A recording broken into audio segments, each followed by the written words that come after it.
Hey guys, Melissa Dunn here with the Melissa Dunn Realty team, and I'm joined today again by our preferred lender, Brandon Hern.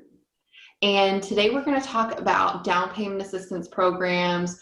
Sometimes people call them closing cost programs, or they'll ask me what kind of first time home buyer programs do you have. So they're all kind of grouped into this thing we call DPA, or down payment assistance. And Brandon is going to shed some light on DPA programs for us. So hello, Brandon. Thank Hey, you. hey, this is a tough one to talk about. It is. And the reason why it's a tough one to talk about is each program is so specific that I can't go into all of them. So I'm going to kind of start kind of at an overarching level. And the concept that I tell all the people that ask about it, you got to remember this, is there is no such thing as a free lunch.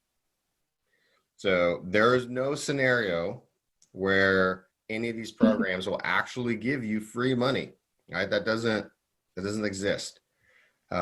The closest to that are the grant programs. So I'm gonna kind of start with the grant programs. So grant programs are very specific, and the reason why they exist, and I'll use the city of Dallas as an example again. The reason why grant programs exist is because there's an agency, usually a government agency, and they recognize there's an underserved need in a certain area. And they allocate money in their budget, their taxpayer budget, and they say, listen, we're going to put money here to help build X. So with regards to home ownership, the city of Dallas says, we have some communities that the school districts are underfunded. The roads are underfunded. And where they receive the majority of their funds is from property taxes, right? In Texas, we have no income tax. We have property tax. So they recognize that home ownership increases their tax revenue. So they want to increase home ownership in those areas. Not all areas. They don't need to increase home ownership in Highland Park. They don't need to do that. They need to increase it in other areas where the school districts are failing or roads are crumbling, infrastructure is falling apart.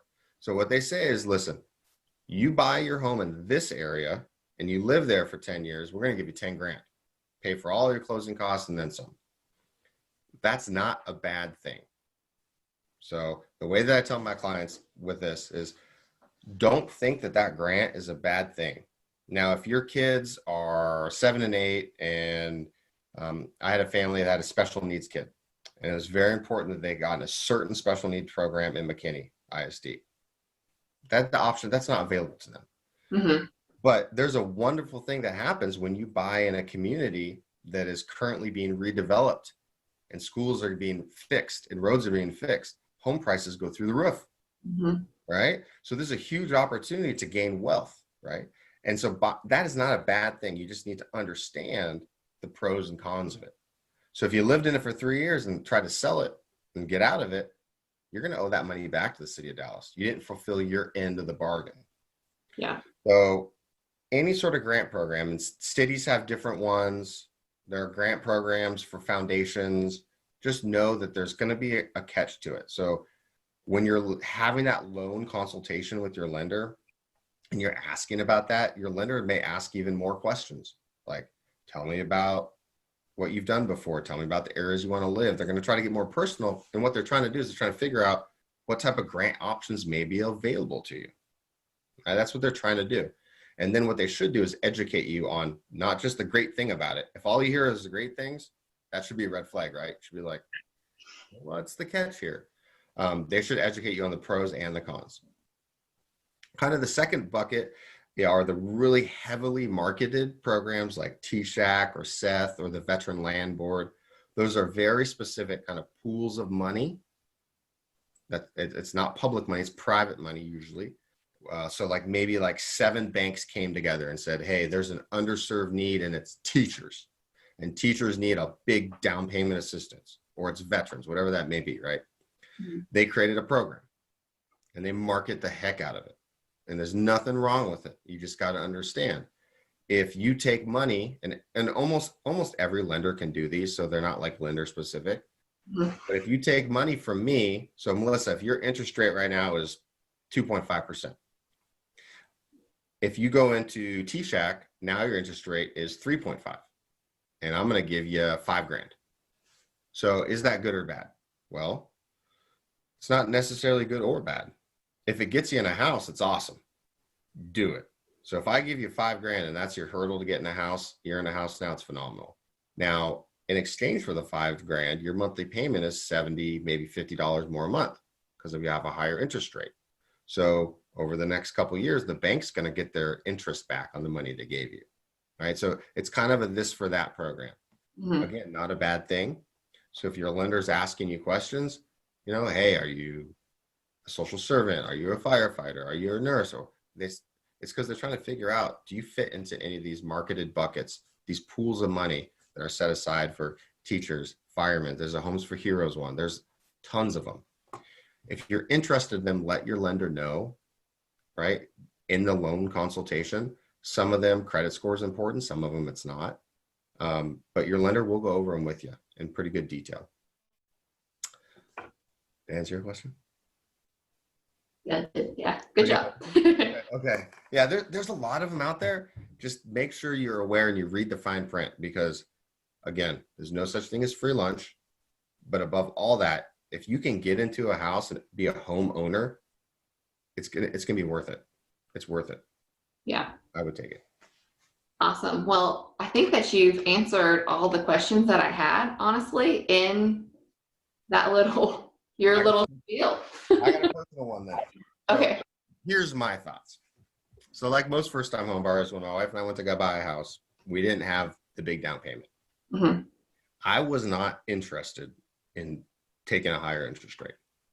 Wasn't what I was interested in. So having the conversation with my parents and with her parents, what we found out was that our parents really wanted to help us buy a house. So they contributed to our down payment. Mm-hmm. So instead of me, I didn't go beg for money. I'm not advocating that. What I'm advocating is the people in your life that love and care about you, your mom and dad, most likely research shows that usually they want to help out any way they can, even if it's $100. Even if they just want to help you. You're buying a house for the first time. You're their kiddo. Have a conversation with them, because if they come out and they say, hey, we'll give you $5,000 to help with closing costs, now you don't need a monthly payment that needs to be higher. You don't need to do that.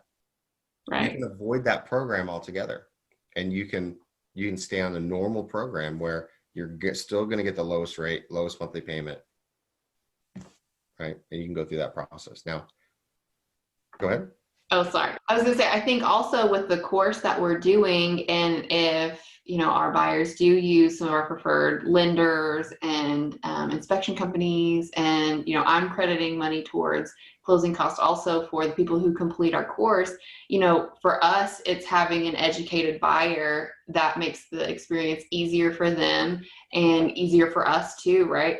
And, I think we've kind of created our own little DPA baby here too. Yeah. No, the education piece is so important. Mm-hmm. And I'm going to talk about it very briefly. So the reason why I'm willing to pay for the appraisal for people that go through your course is because it saves me and my team hours. So if you go through this course and you realize kind of the general overview of things, hey, I can't go buy a car mid-process. If you buy a car mid-process, it's going to take you about 4 more hours of your time. It's going to take me and my team about 10 hours of my time. Mm-hmm. So I would rather have an educated client that, instead of like calling you last minute, trying to put out fires because of something you didn't know, it's not your fault, because guess what just happened? Mm-hmm. I would rather celebrate with you and spend the money on something else, like a gift, or we can go have lunch, or anything else other than wasting 10 hours trying to figure that out.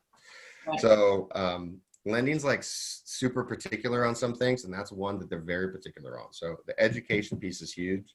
So if you are interested in any sort of DPA program, the sooner you talk to your lender about it, the better, because you could spend years Googling them and never read them all. Mm-hmm. There are so many out there. Yeah. All right. Well, thank you so much for your knowledge. We appreciate that again, and we will catch you on video number 5.